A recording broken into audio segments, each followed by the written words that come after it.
एक औरत के पति प्रदेश में बाड़े और इतिया कहते रे राजा आज तो अड़ोड़िया में एक बड़ी प्रोग्राम देखे कि छोड़ी के हम के हर नुकरी करे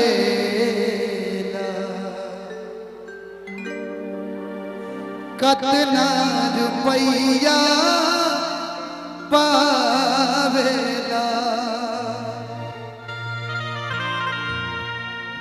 आखिर औरत के दिल पे का बीतता ए सैया जी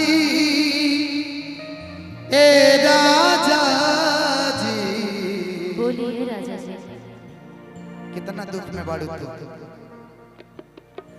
ए सैया जी हरे राजा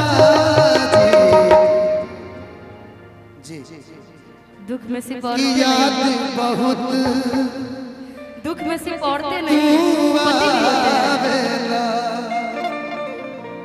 ए राजा कितना गुटका खाता मुंह तो करिया हो गइल बा बोला। हाँ अच्छा गरीबों के मसीहा राजू मंडल भैया कहाँ बानी? हम पहले ही वहां खोजत रहे राजू भैया।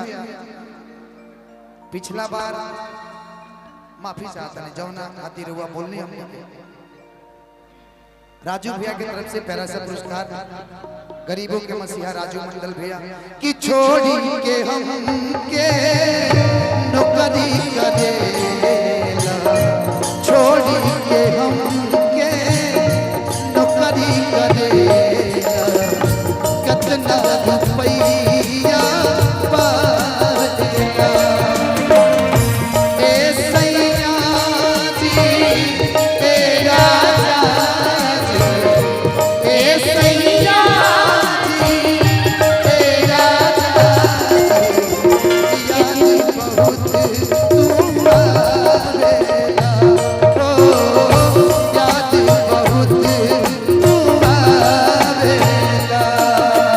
क्या करते थे साजना तुम हमसे दूर रहे क्या करते थे साजना तुम हमसे दूर रहे अक्सर जुदाई में अकेले छुप छुप के नज़र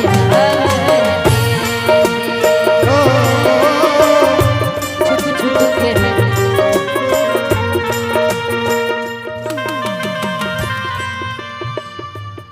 हेलो बैटरी चेंज क्या बतलाए जान जा हम तुमसे दूर रहे क्या बतलाए जान जा हम तुमसे दूर रहे अक्सर दुआओं में खुदा से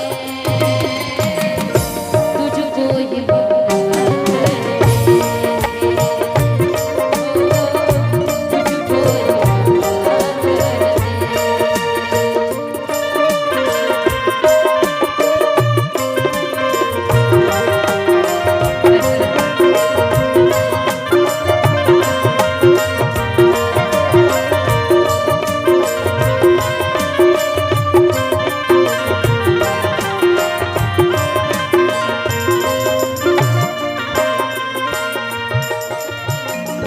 फुर्सत न मिले राजा लिखे के पतिया अब तेरी ड्यूटी से ढाले लौटिया।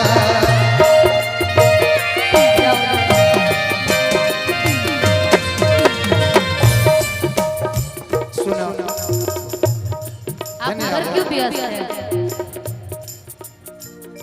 फुर्सत न मिले राजा ए राजा एक रे जा हो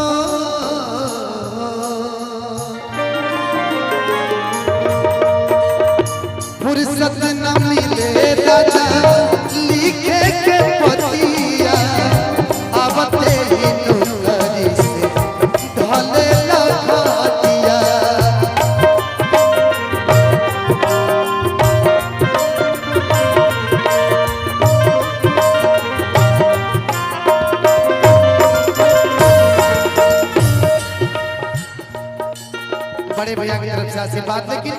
एक तरफा क्यों, इधर भी है ना। जैसे जंगल बीचे, जैसे जंगल बीचे कूके कोयलिया। राजू भैया कि जैसे जंगल बीचे हरे कूके कोयलिया, हो सही हमें कुहकावेला। ए सैया जी ए राजा जी याद बहुत तू आवेला, हो याद बहुत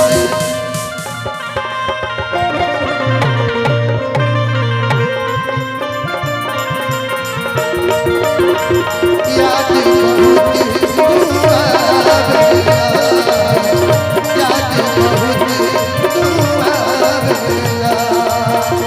छोड़ी के